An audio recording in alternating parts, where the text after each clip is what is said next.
Bonjour et bienvenue dans ma présentation de mon prototype, le trône de l'Olympe.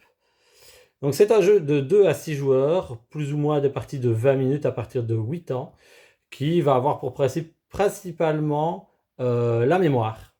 Alors vous allez voir que c'est un peu particulier, mais ça vaut le détour. Dans le trône de l'Olympe, chaque joueur va représenter un héros. Ici, vous voyez Ulysse et Atalante. Vous avez Persée là, Hippolyte, Médée et Héraclès. Voilà, chaque joueur choisit son personnage, ça n'a pas beaucoup d'importance. Et nous allons essayer de créer une pile de destinée pour ces personnages. C'est vraiment le principe du jeu. C'est tout simple.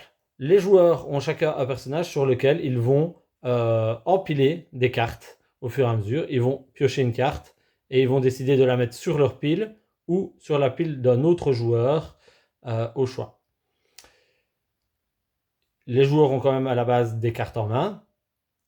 Ils piochent une carte à chaque tour et ils décident d'en jouer une sur leur pile, sur la pile d'un autre joueur, ou ils la défaussent si c'est une carte action ou un oracle.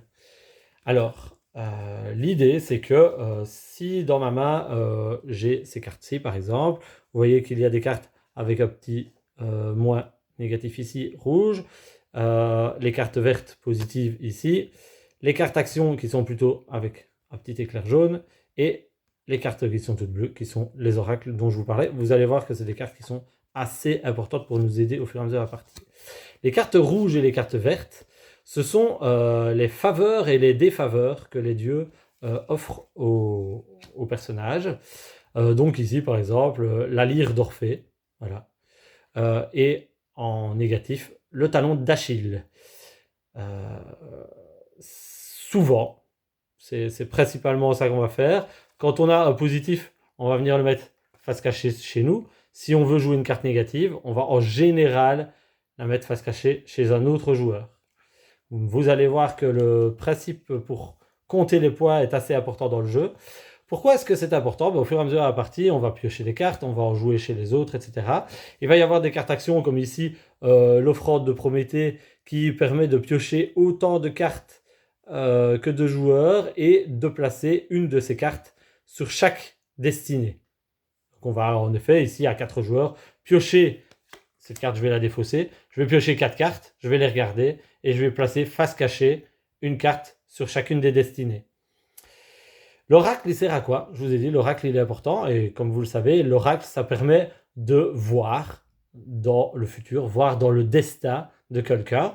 Et donc, l'oracle a tout son sens ici puisque en défaussant une carte oracle, je vais pouvoir prendre connaissance de la pile de destinée d'un joueur ou même la mienne sans en changer l'ordre des cartes, mais je vais pouvoir de cette manière mémoriser ce qu'il se passe chez moi ou chez un autre joueur. Alors nécessairement, la mémoire va avoir beaucoup de profondeur ici, puisque on va jouer quand même beaucoup de cartes, et donc au fur et à mesure, il va falloir un petit peu calculer ce qui se trouve chez les uns et chez les autres, et surtout chez soi-même. Pourquoi?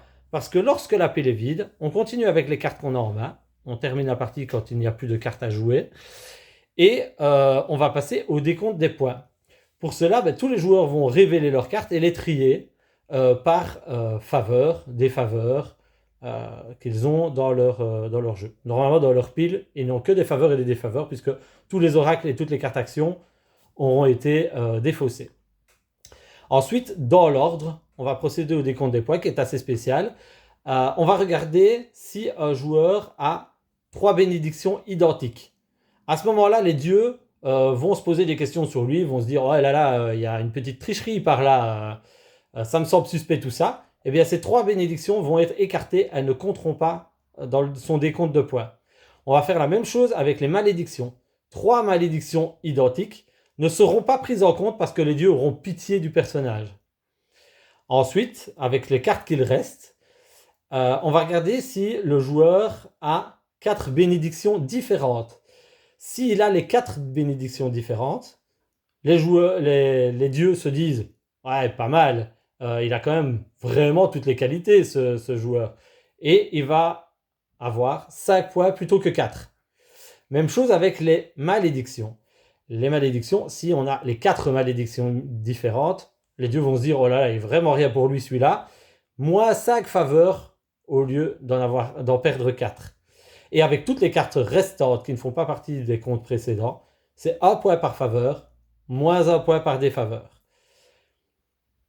On fait le compte. Celui qui a le plus de faveurs gagne la partie. En cas d'égalité, celui qui a le plus de bénédictions gagne la partie. Voilà. C'est un jeu tout simple, mais qui demande une mémoire assez sélective et de pouvoir bien jouer les oracles et les cartes actions qui permettent de pourrir le jeu des autres et d'améliorer le sien. Voilà, n'hésitez pas à me contacter si vous êtes intéressé. Soit on se donne rendez-vous au festival, soit je peux vous envoyer un prototype. À la prochaine!